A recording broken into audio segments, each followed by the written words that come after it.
नमस्कार, आज की बड़ी खबरों में आपका स्वागत है। मैं हूं आपके साथ अंकिता। आज की बुलेटिन में बात करेंगे सीएम योगी गोरखपुर में लगाएंगे आयुर्वेद का अमृत पौधा। बताएंगे आपको लखनऊ कानपुर एक्सप्रेस वे का उद्घाटन होगा कल।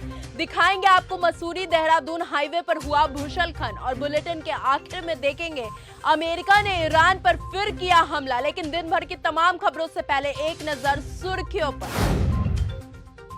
दिल्ली में अब लगेंगे बोरवेल के लिए वाटर मीटर। सरकार तैयार कर रही नई पॉलिसी, हर घर होगा सर्वे।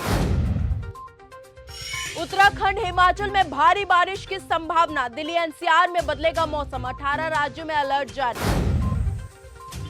लखनऊ रेलवे स्टेशन पर मिलेगा एयरपोर्ट का मजा। हर प्लेटफॉर्म पर एसी रूम, होटल और फूड कोर्ट।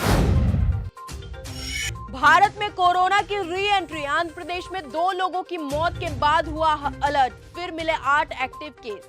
कोरोना वायरस एक बार फिर भारत में अपने पैर पसार रहा है। ये सवाल इसीलिए उठ रहा है क्योंकि आंध्र प्रदेश के कडप्पा जिले में कोविड-19 के मामले फिर से सामने आए हैं। 8 नए मामले में 2 मरीजों की मौत के बाद स्वास्थ्य अधिकारियों ने निगरानी और तैयारी तेज कर दी है।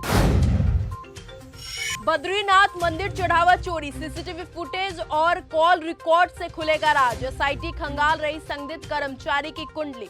बद्रीनाथ धाम मंदिर में चोरी के आरोपी की जांच कर रही एसआईटी ने शनिवार को मंदिर का दौरा किया है। सीसीटीवी फुटेज में निलंबित कर्मचारी प्रमोद नौटियाल को दान गन्ना कक्ष ने नकदी और अन्य चीजों चुराते देखा गया है। एसआईटी अब कॉल रिकॉर्ड और अन्य फुटेज खंगाल रही है। यूपी में आज 35 करोड़ पौधा लगाकर रचेगा इतिहास। सीएम योगी गोरखपुर में लगाएंगे आयुर्वेद का अमृत मौलश्री का पौधा। उत्तर प्रदेश में आज 35 करोड़ पौधे लगाकर नया इतिहास रचने वाला है। मुख्यमंत्री योगी आदित्यनाथ गोरखपुर से प्रदेश व्यापी पौधारोपण महायज्ञ 2026 की शुरुआत करेंगे।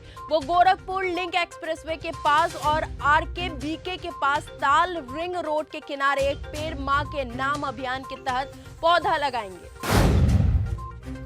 दिल्ली से पटना चलेगी बुलेट ट्रेन। बक्सर, कटिहार समेत बिहार में 5 स्टेशन यूपी समेत 4 राज्यों को जोड़ेंगी। बुलेट ट्रेन का दिल्ली से निकलने वाला नया रूट बिहार के लिए भी गेम चेंजर साबित होगा। यूपी, बिहार, बंगाल और दिल्ली के बीच हाई स्पीड रेल कॉरिडोर के इस रूट ने बिहार में 5 से 6 स्टेशन हो सकते हैं।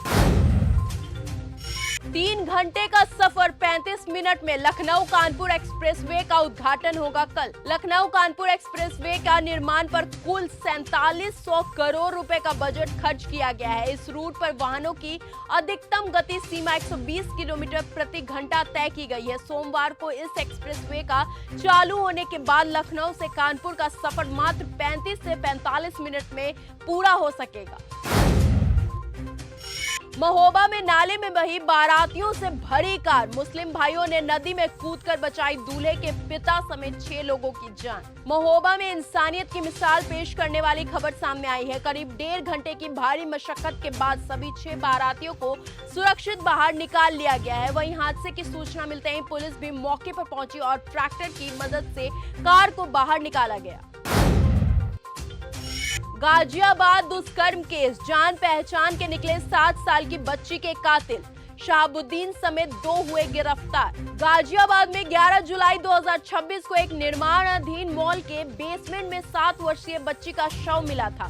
पुलिस तफ्तीश में खुलासा हुआ है कि पीड़ित परिवार के ही परिचित शहाबुद्दीन और उसके साथियों ने शराब के नशे में बच्ची को अगवा कर दुष्कर्म किया और फिर पहचान उजागर होने के डर से उसकी हत्या कर दी।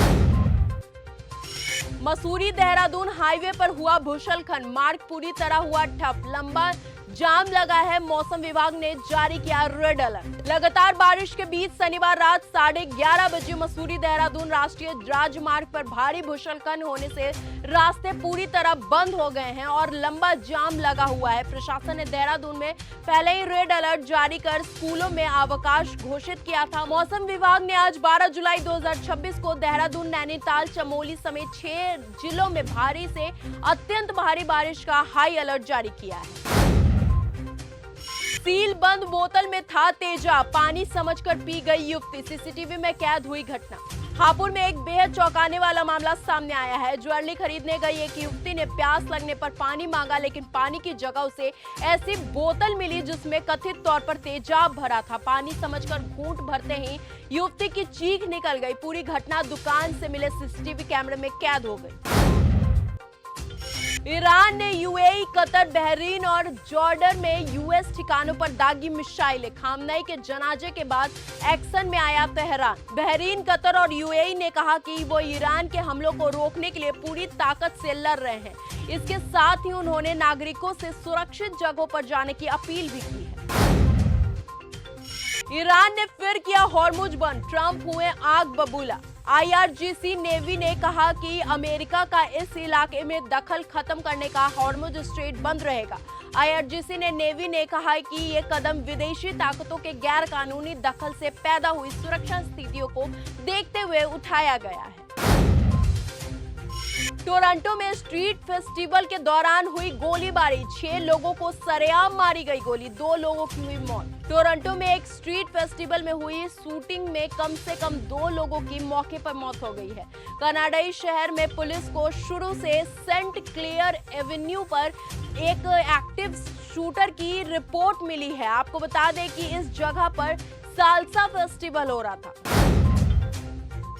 अमेरिका ने ईरान पर फिर किया हमला, बहरीन बेस से दागी मिसाइलें, 12 ठिकाने किए तबाह। अमेरिका ने ईरान के 7 शहरों पर भीषण हमला किया है। यूएन ने हॉर्मुज जल डमरू मध्य खोलने के लिए ईरान को 24 घंटे का अल्टीमेटम दिया था। हालांकि ईरान ने ऐसा नहीं किया, जिसके बाद अमेरिका ने ईरान पर हमला किया है। बांग्लादेश लौटी तो मौत की सजा, शेख हसीना को एनसीपी की मिली धमकी। बांग्लादेश की पूर्व प्रधानमंत्री शेख हसीना की दिसंबर में वापसी के ऐलान पर तीखी प्रतिक्रिया सामने आई है। एनसीपी ने उन्हें मौत की सजा का सामना करने की मांग की है। अली खामनेई की अंतिम विदाई पर ईरान के सुप्रीम लीडर मुस्तफा ने लिया बदला लेने का संकल्प। ईरान के सुप्रीम लीडर मुस्तफा खामनेई ने अपने पिता आयतुल्लाह अली खामनेई के लिए आज प्रार्थना सभा का आयोजन किया है। पिता के अंतिम संस्कार की तरह मुस्तफा खामनेई सुरक्षा कारणों से प्रार्थना सभा में भी शामिल नहीं हुए।